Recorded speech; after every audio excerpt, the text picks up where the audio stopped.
I want to talk to you today about something that deeply affects millions of seniors across the country, especially those living with type 2 diabetes. My goal with this message is not to scare you, but to open your eyes to a truth that's been quietly unfolding in homes, retirement communities, and grocery aisles. As we get older, we deserve to feel better, live longer, and enjoy peace of mind when it comes to our health. But there is one hidden factor silently destroying the bodies of older adults with diabetes. And that factor is your diet. Now you might think you're eating reasonably well. Maybe you skip soda. Maybe you've switched to whole wheat bread, or use artificial sweeteners instead of sugar. Maybe you've even cut back on dessert. But the truth is, many so-called healthy foods and senior diets are working against your body, not for it. They spike your blood sugar. They inflame your blood vessels. And worst of all, they block your medications from doing their job. Over time, this creates a perfect storm of damage that accelerates heart disease, kidney failure, nerve problems, and fatigue. And the worst part, it happens slowly. You don't feel it until it's too late.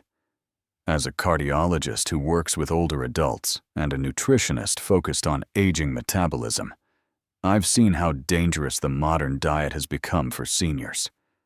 Our food system today is flooded with highly processed carbohydrates, refined seed oils, artificial additives, and so-called diabetic-friendly products that are anything but. These foods don't just raise your blood sugar. They wear down your organs. They fuel chronic inflammation. They damage your arteries and reduce your body's sensitivity to insulin. You end up needing more pills, more insulin, and still feeling worse. Let me be clear. The biggest danger in a diabetic senior's diet isn't sugar alone. It's the combination of hidden sugars, ultra-processed carbs, and industrial oils, and the fact that they're consumed daily, even in meals that look healthy on the outside. Think low-fat yogurts filled with corn syrup, whole wheat bread loaded with added sugars, frozen dinners with hidden starches and preservatives. These ingredients chip away at your health meal by meal, week by week. Let's talk about the top 5 foods that many seniors with diabetes are eating every day, thinking they're safe. But in truth, they're making things worse. These foods have snuck into senior diets through clever marketing. Labels that say low-fat, sugar-free, heart-healthy. But the effects on your body, especially your pancreas and arteries, tell a different story. The first food is whole wheat bread. Yes, even the kind labeled multigrain or made with honey oats. These breads often contain refined flour mixed with a small amount of whole grain.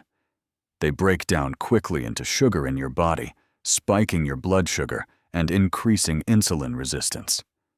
Many seniors eat this bread every morning with toast, believing it's a healthy choice. But it's feeding inflammation and making your medications work harder. The second food is low-fat yogurt. Manufacturers remove the fat and replace it with sugar or artificial sweeteners. The result? A blood sugar bomb that also disrupts your gut microbiome. Seniors who eat low-fat yogurt for breakfast or a snack may think they're doing their bodies a favor. In reality, they're setting off an insulin roller coaster. The third culprit is granola or bran cereal. These cereals are often marketed to older adults as high fiber or heart healthy. But many of them are loaded with added sugars, honey molasses, and dried fruits. Even a small bowl can contain as much sugar as a candy bar. Eating this in the morning sets your blood sugar on a path of spikes and crashes for the rest of the day. The fourth item is fruit juice, orange juice, apple juice, cranberry juice. Even unsweetened, these are concentrated sugar sources with no fiber. One small glass can raise your blood sugar dramatically. And because it's liquid, it enters the bloodstream faster than whole food, making it one of the most dangerous choices for someone managing diabetes. And finally, diet soda. You may think because it's sugar-free, it's safe. But the artificial sweeteners in diet soda confuse your metabolism and gut bacteria, leading to more insulin resistance and cravings. Long-term studies have linked diet soda to increased waist circumference, high blood pressure, and higher risk of type 2 diabetes. These 5 foods may seem harmless or even helpful, but they're silently working against you. They contribute to inflammation, insulin resistance, and organ stress, all without you realizing it. So in part 3, I'll show you the foods that actually help repair your body instead of destroying it. If you want to reverse some of the damage and give your medication a fighting chance, it starts with what's on your plate. Now that we've uncovered the silent enemies in your diet, let's turn our attention to the foods that help you heal. The truth is, what you eat is powerful medicine.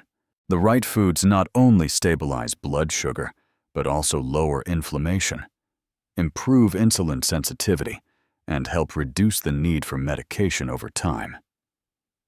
Let's start with leafy greens, spinach kale. Swiss chard and arugula are rich in magnesium and antioxidants.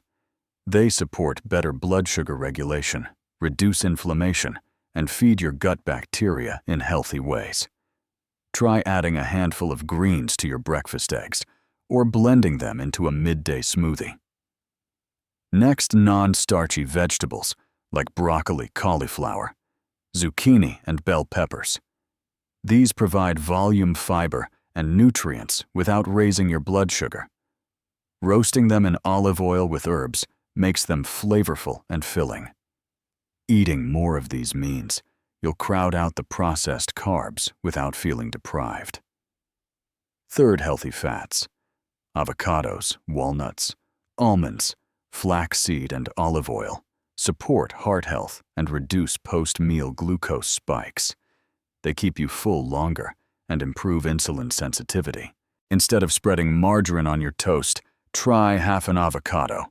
Instead of sugary snacks, reach for a small handful of nuts. Fourth, protein. Especially lean animal proteins like eggs, chicken, salmon, or grass-fed beef, and plant-based sources like lentils or tofu. Protein slows digestion and keeps your energy steady. It's best to include protein in every meal, especially breakfast to set the tone for the day. And finally, whole, slow-digesting carbs like quinoa, sweet potatoes, and legumes. These release glucose, gradually giving your medication time to work. Pair them with fiber and fat for optimal effect.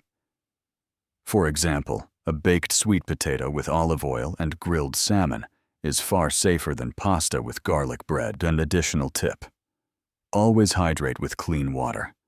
Avoid juices, sweet teas, or energy drinks.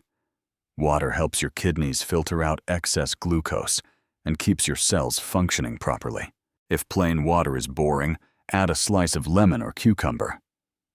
Eating to heal is not about deprivation. It's about replacing what harms you with what helps you. Your body is incredibly resilient even after 60, and the right foods can support you in ways no pill ever could. In part 4, we'll talk about meal timing and habits, because even food can backfire if eaten the wrong way.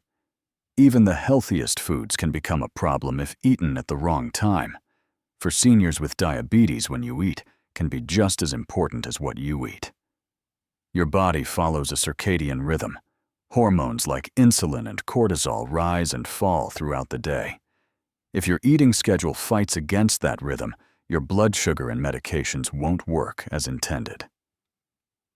Start your day with a nourishing breakfast. Seniors who skip breakfast tend to have higher blood sugar later in the day. Your morning meal should include protein, healthy fat, and a small amount of complex carbs. This prevents a midday crash and reduces cravings. Space your meals consistently. Try to eat every 4 to 5 hours without constant snacking. Frequent snacking keeps your insulin levels elevated all day, which promotes fat storage and worsens resistance. If you need a snack, choose protein and fiber, not cookies or crackers. Avoid eating late at night. Your insulin sensitivity is lowest in the evening. A heavy carb-heavy dinner or bedtime snack leads to higher morning blood sugar and worse sleep. Try to finish eating at least 2 hours before bed. If you feel hungry, sip warm herbal tea or have a protein-based snack like a boiled egg. Match your medication to your meals. If your doctor prescribes pills that should be taken before food, don't take them afterward. Ask about ideal timing. A small change in when you take your meds can improve their effect dramatically. And finally, consider light activity. After meals, a short 10 to 15-minute walk after lunch or dinner helps lower blood sugar and improves digestion. It also supports circulation and brain health. Your body is not a machine, it's a rhythm. And when your diet and schedule are aligned with that rhythm, everything works better. Your heart, your blood sugar, your mood, and your sleep. Walk after meals. Sleep well. Take your medication with the right food at the right time. And be patient. Your body responds to consistency more than perfection. If you found this helpful, please subscribe to this channel, leave a comment below, and share this video with someone you care about. You're not powerless, and your diet doesn't have to destroy your body. With the right steps, it can help you heal, starting today.